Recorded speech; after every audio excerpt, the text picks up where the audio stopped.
That does not apply to Austen Goolsbee. Everybody likes Austen, the former Economic Advisors Council chairman for one Barack Obama.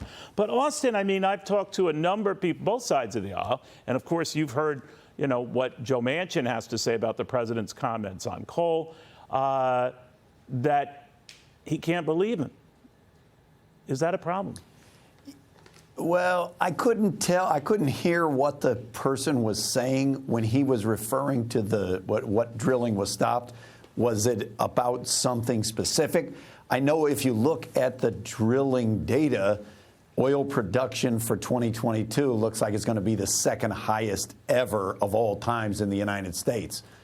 So the argument that there is no drilling going on is kind of disproven. Well, to be fair, data. Austin, I mean, that was from the second year of the Trump administration. That's the record, of course, and then we went into COVID, and there's all sorts of reasons for what happened afterwards. But I guess the reason why I'm mentioning all of this is this notion that the president might be sending signals, but when it comes to the economy itself, he is not really responding in a way that could be helpful to the party. Hence, they kind of buried the guy. He's nowhere to be seen. Your old boss, Barack Obama, is everywhere, but not the president. What do you make of that? Yeah, that's kind of a longer tradition. The first midterm always goes badly for the president. No doubt. But I remember your boss was all over the country in his midterms. Most presidents are. I don't. That's not how I remember it. I was there. I remember President Obama being willing to go out to battleground states, and as I used to joke, all the battleground areas they call. You know what? He doesn't need to come here. In fact, don't mention my name. Don't say that he knows me. But are you surprised then? When you come to the midterm. Let me answer you. And I know you're an economic advisor, and of course he was dealing with the controversy in his first midterm, that is Barack Obama, and losing 40 seats because of the health care act that they were finalizing, and that was deemed controversial. There were other issues, to be fair.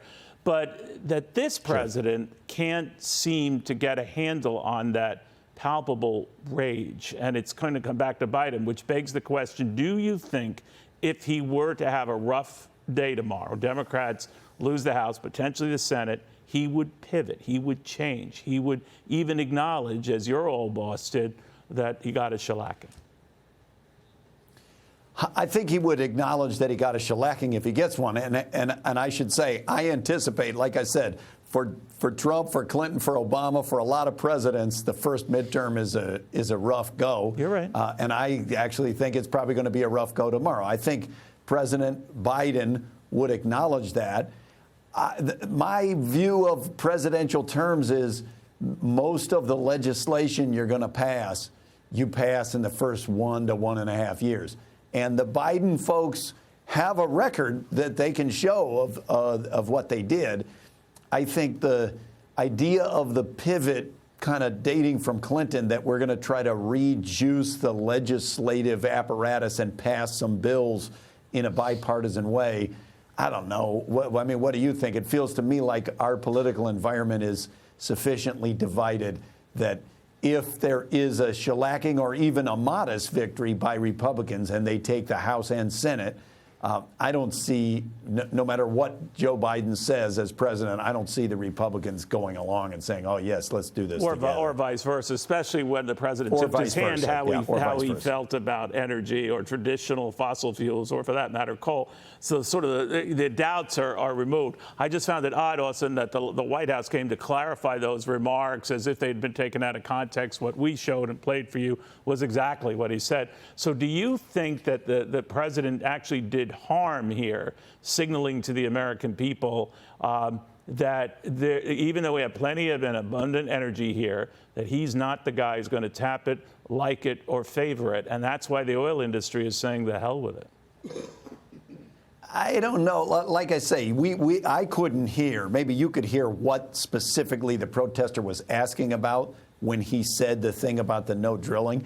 The fact that oil production is the second highest year of all times suggests that the argument that we're cutting the amount of drilling in the country is not really backed up in the data. Well, but at a sheer time volume, when it's the like price of gas population, is right? high. Also, like population, it goes up every year given the population, and COVID was a great it disruptor, does not. right? No, it doesn't. It's not. It's Well, not those like 2 years of population. What do you mean? COVID, It's not like population I'm not at all. drilling, but those 2 years with COVID, when everything stopped, bouncing back from that is not a Herculean accomplishment, right? Well, bouncing back from that is not, but to go to the level of production that exceeds all levels other than 1 year in the Trump administration, it is not like population. Oil does not give birth to other oil on its own. It has to be pumped from the ground. I think to say anything about oil that sounds like restriction, though, when the price of gas is high and when inflation is as high as it's been in the United States and in other countries, is definitely going to be unpopular. That's why I think you might want to open it up in committee even more, right? You might want to open up committee even more in this environment. Try all in on everything. You right? might want to open up more, and for sure the perception is going to be that this is kind of sticking your foot in it. Got it. We'll watch very closely. Austin, it's always a pleasure to have Austen Goolsbee, the former economic advisor. Great to see you again, Neil. To the President of the United States, Barack Obama, who's been busy on that campaign trail. Hi, everyone. I'm Brian Kilmeade. I want you to do me a favor. I want you to click to subscribe to the Fox News YouTube page. This is the only way that I know for sure that you're not going to miss any great commentary, any great news bites, any great interviews coming your way on Fox. You can get it all here on YouTube. So subscribe right now.